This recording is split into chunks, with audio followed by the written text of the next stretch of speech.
4 o'clock. It's been a long day. I know you're super excited to have it share. And also maybe about Minecraft. So I'm excited about that. So my name is Michelle. As you mentioned earlier, I'm the executive producer for Minecraft in Education. This is my friend Stephen Reed. Stephen is an innovator and an educator using Minecraft. He's been using Minecraft in classrooms for 5 years. And for the last 2 years, he's also been teaching other teachers how to use Minecraft in classrooms. So we have different jobs. My job is actually, I work on the Microsoft and Mojang team that builds Minecraft. And I'm going to tell you a little bit today about our Minecraft Education Edition that's new. And the goal of the edition, and actually my job, is to make Minecraft accessible to K-12 classrooms everywhere in the world. So we have lots of news to share today and lots to show you about Minecraft and education.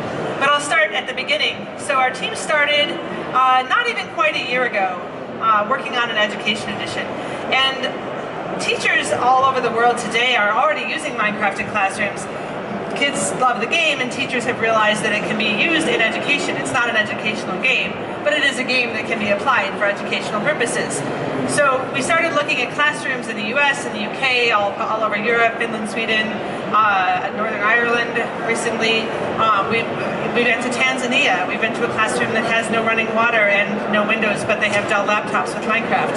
So it's crazy. We've seen all kinds of students doing all kinds of things with Minecraft, building, breaking, laughing, crying, sadly, but it's like all learning, and they're doing it different ways. And we've seen teachers of all different types as well. We've seen educators who take a strong stance, want to be kind of in over the keyboards with the students, playing with them in the game, and we've seen teachers who literally walk around hands behind their back, wanting the students to lead the exploration themselves. So we've used all of that we've seen, all the observations that we've made, to inform a set of choices and features to build Minecraft Education Edition, which is being built by the Minecraft team natively. This will be a new version of Minecraft never seen before, which we just got to announce this week here at BETT, and which we're so excited to share with you today. So, quick poll first.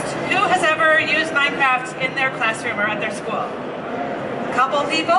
Okay. Who knows someone who's used Minecraft in their school or seen a Minecraft lesson?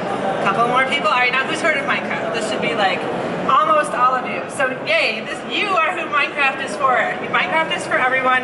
We have such an awesome diversity of users, like I said. Young students, older students, girls, boys, different topic matters, that kind of thing. So, but at its core, Minecraft is a game of exploration, of placing and breaking blocks, of making mistakes and fixing them, of working collaboratively with your friends or your classmates.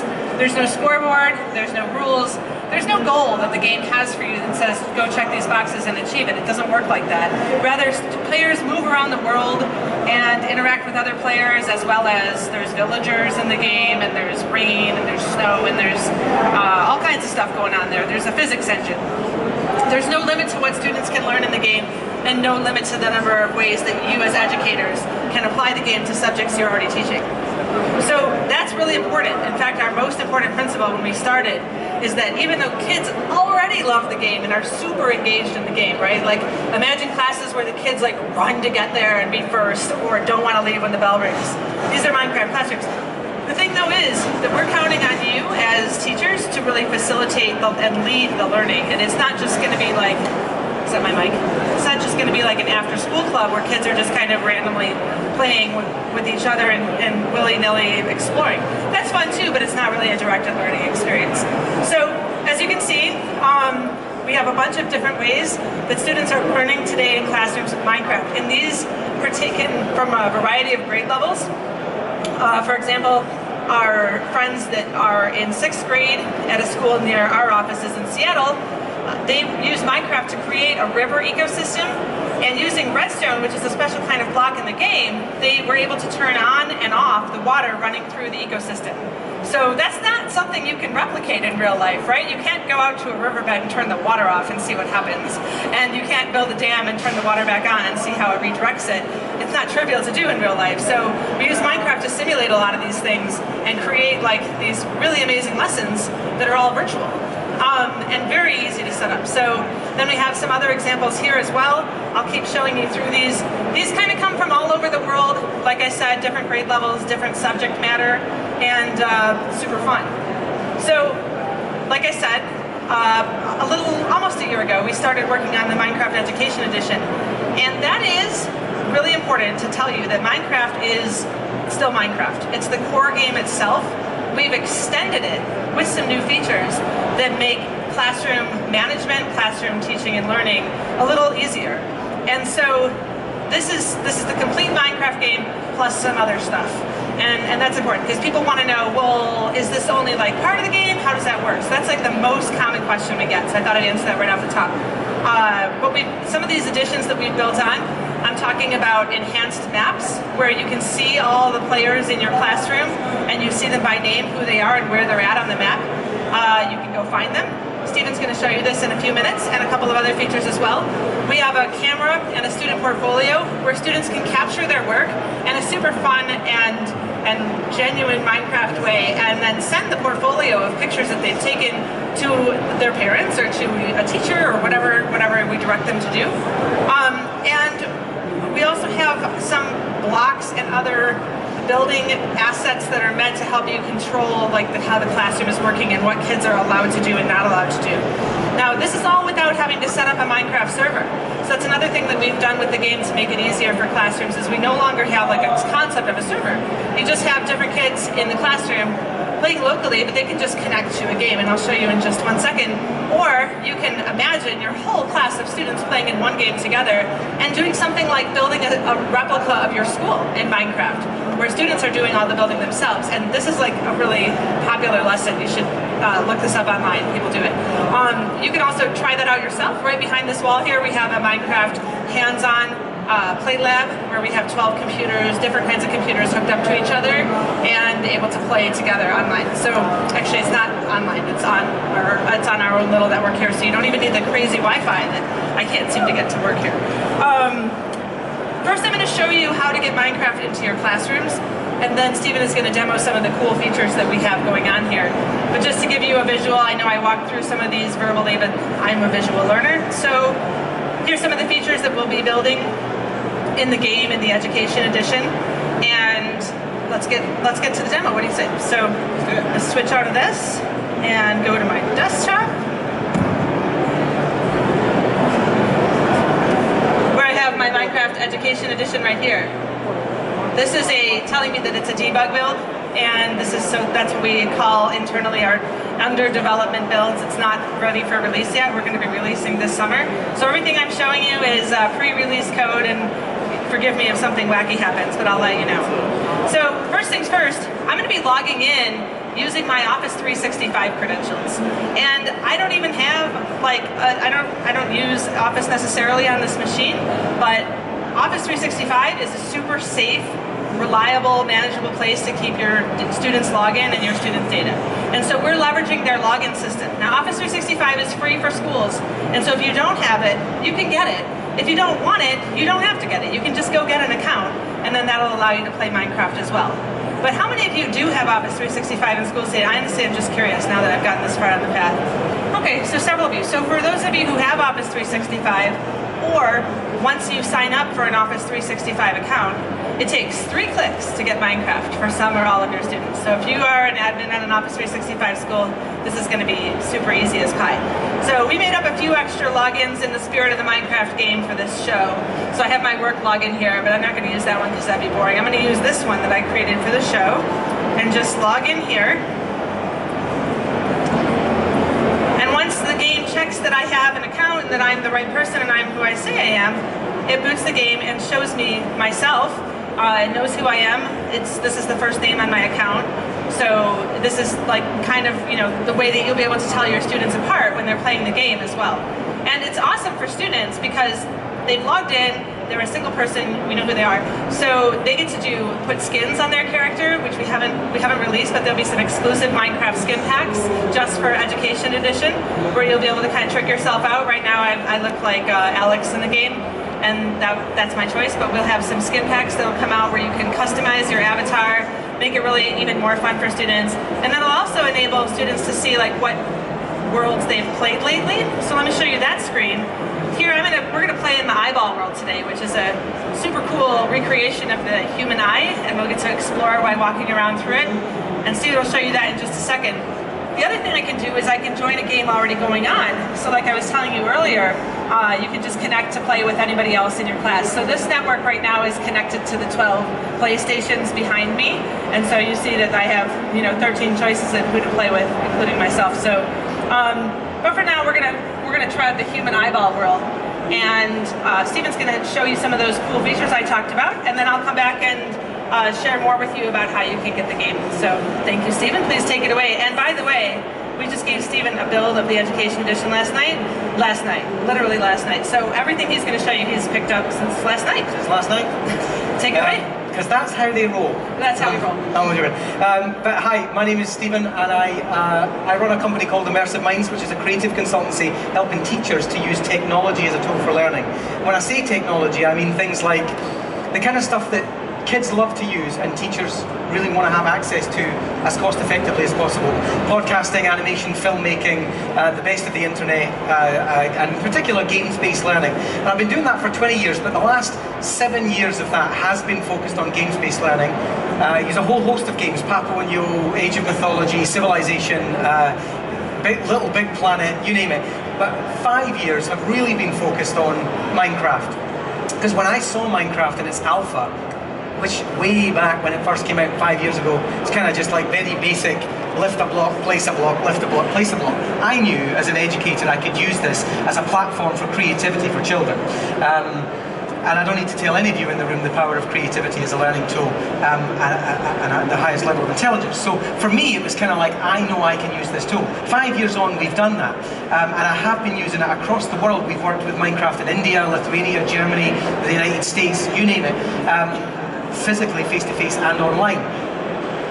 Microsoft have now come along and said, let's develop an actual education version of it. Let's put tools in place within Minecraft which will help us to use it as a tool for education. Now for me, it's always been a tool for education. Lots of people talk about it as if it's a game. They say, do you play the game Minecraft? And I'm kind of like, I don't think it's a game. I've never seen it as a game. It's when people say to me, you're a gamer.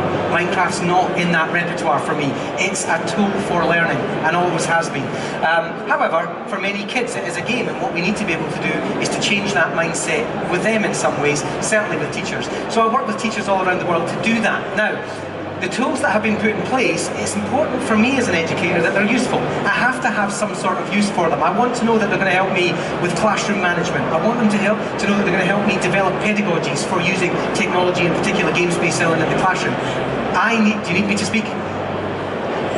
Use it, I'm gonna. So I need to be able to do that. So the tools that have been put in place, which I'm about to show you, are very particular in that case. So the first tool I'd like to show you is at the very end. If you're already familiar with Minecraft, this will be new to you. At the very end, at the bottom, you'll see 3 particular slots, the kind of extra slots. These are what's called your fixed inventory slots. Now, as the teacher, you can give your pupils 3 items that they can then carry with them at all times. Anything else they want to do in Minecraft is entirely up to them. How they build, entirely up to them, but you can give them 3 tools to use. We've currently put 3 in place that I'm going to show you. So let me just show you the first one. This is called our locator map, advanced mapping. First thing it's going to do is, up in the top left-hand corner, it's going to give us a location. And we're currently standing at 25, 70, 39. And if I move, you will see that move accordingly. If I look up, so we can see where we're going to go, it still does the same. I'll go down on the ground so we're actually walking. Now this is nice. I mean, just off the top of my head, yesterday I spoke to a whole bunch of teachers about how we can use that, just that, in Key Stage 2 Level 3 mathematics in the UK and Northern Ireland for grid referencing with mathematics at that age. Teaching children about the purpose. Now if Minecraft's built on a square basis and everything has a longitude and latitude, that's one of the things we can do in mathematics, and now we have the tools to be able to do that. Secondly, from a classroom management perspective, if we look at the map, we can see ourselves on there. Michelle is currently on there, and if I turn, you can see it turn. If I move, you can see it move. Let me just fly actually. We'll go up to the river. We can head out here. There we are, we're above the river now. You will also see all of the other children in your classroom on that particular map. So think about that from class. Lots of teachers have emailed me while using Minecraft and said, how do I know where my children have gone? How do I know what they're doing? Where are they building? And they've gone, because Minecraft is endless, and they have gone. And they're in caves, and they're up trees, and they're doing all sorts of things. you can see, and they're underground, you can see where they are at all times. You can then go and sit, and very often kids will say to me, come and see what I've built. I can now say, where are you? Oh, I'm at 157334. And I will then head off to find out where they are. And that's a lovely classroom management tool. And every one of us, I'm quite sure, teaching in the classroom, has had little Pete at the back, who's never really in the classroom, if you know what I mean. He's staring out the window wishing he was playing football. So in here, this just gives him an excuse to go wherever he wants. I can still find little Pete. Little Pete has no escape. So the next thing I want to show you is, I'll just get rid of that and I'll lead you to the camera. Now, prior to doing this, I used to have to use the screenshots to be able to do this. It was complex, they didn't save in an easily savable place. This, for me, is an assessment tool. And again, yesterday I was having conversations with some teachers in my network about how we assess the use of Minecraft. I am not one of these people who goes into school and says, this is going to be the most amazing tool in the world. I'm not going to show you how you can then use it or assess with it. It's important that it's useful for you as a teacher and it's accessible. So first things first, we can take pictures. So what I'll do is I'll just take a picture here. Ta-da! Polaroid style, we'll take a picture there, and we'll also take a picture of these stairs, because they're lovely, whoever built those. And it wasn't you, was it? They go up to the eyeball. And they go up to the eyeball. That's how you get it. So we can take a series of pictures, but what we can also do is, we can head down here and we can put the camera down. Oops, he says take another picture. We'll put it there. And then what we can do is, regardless of what we were facing, say we want to take a picture with that tree over there, we can right-click the camera, and then we can pause. Boom! And if I now go into my portfolio, I can see all the pictures that I've taken today. There we are, there's mine. That's the first, the second. There's my stairs. And there I am, there's me posing. What's also nice is underneath that I can then say, this is my tree. And I can write a little comment on there. If I then export that portfolio, it will export as a zipped file filled with JPEG images. You guys will all know the benefit of having that cross-platform JPEG ability to be able to take those JPEGs and show anyone across, and it could just be a fellow teacher, it could be one of your assessment bodies. My children built this, they took a picture of it, here's the evidence that they did that. And that's a really lovely thing, and it's not nearly as complex as it was. So I'll just cancel that, and then one more, the last thing I'd like to show you is already in our inventory. Number one here, we have two new blocks. One is build allow, one is build deny. So if I walk over here and I want to, I don't want anybody to build on this, above this light here, I'm going to go down and I'm going to put one underneath the light. Whoops. Now what I can do is, I can now fill up that there, but what I cannot do is build above the light. Now this is very nice in terms of being able to create areas within which your children can and cannot operate. One of the first instances I'm quite excited about using this in is in storytelling. One of the big things that I'm brought into schools to do is to look at literacy and in particular storytelling. How can children create stories within Minecraft by building the story environments? An example would be, we did one recently with the Gruffalo, and we got the children to read the Gruffalo in pairs. One child read the story, the other child then created the environment while it was being read, and then when they met the Gruffalo, they swapped and they did it all the way back again, and they loved it. The problem with that is if a child has an infinite place to build, the Gruffalo forest could be huge, the Gruffalo snake, the owl, it could just be endless. I want them to be under a particular time or in a particular area in order to create that story, if you like, and I want it to create it in a timely fashion. So what I do is, I just tell them where they can and can't build. Also, this stops some of the issues that teachers have had with what we call trolling. When one kid goes into a world, sees something someone else has built and destroys it because they think it's funny. Teachers really worry about that, and rightly so, and it creates all sorts of disharmony in the classroom. This allows the children to protect their builds. They build it, they build a little bit underneath it, no one else can touch it. And it's a nice way of being able to do that as well. So in terms of classroom management, that's lovely. Those are the three that I explored yesterday, had some conversations with teachers, really excited to use going forward. I've got lots of uses for them. Hopefully you can think of some too. And the sooner you can come back here and get a little shot of those, you'll see how easy they are to use. If you have any questions on using them, or how else we've used Minecraft in education, please do also come and see us after the show. I'll pass you back to Michelle. Thank you very much. Thank you so much, Stephen. It's awesome to see how Stephen was able to pick up all those like overnight, literally, and play with them. We know that time is a huge deal for you, and that your classroom time as well as your own personal time is important. We wanted to show you one other quick feature that we actually are building for the main Minecraft game as well, and that's the ability to export your world into a particular location wherever you want. I'll just throw it here on my desktop, and you can save that, and it's a single file that you can share with others, or you can use again tomorrow and pick up where your students left off, whatever you'd like to do with that. That's a new feature for Minecraft that we are building into the education game as well. One thing is, we've showed you the Education Edition. We've showed you a bunch of new features that we're adding. This is just the start. Our developers are building new features every single day. So we're looking at a summer release for this summer, so that it'll be out in plenty of time for you to use it going back to school.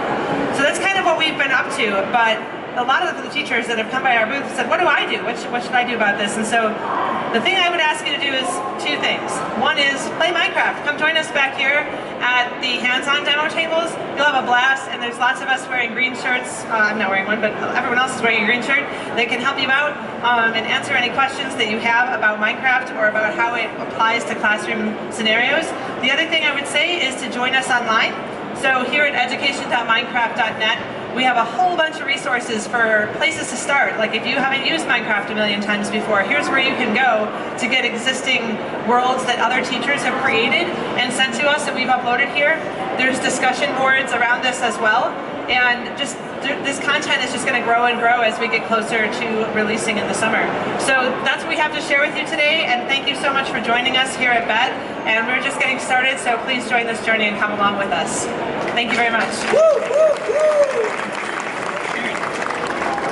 Michelle and Stephen, ladies and gentlemen, if you do have any questions,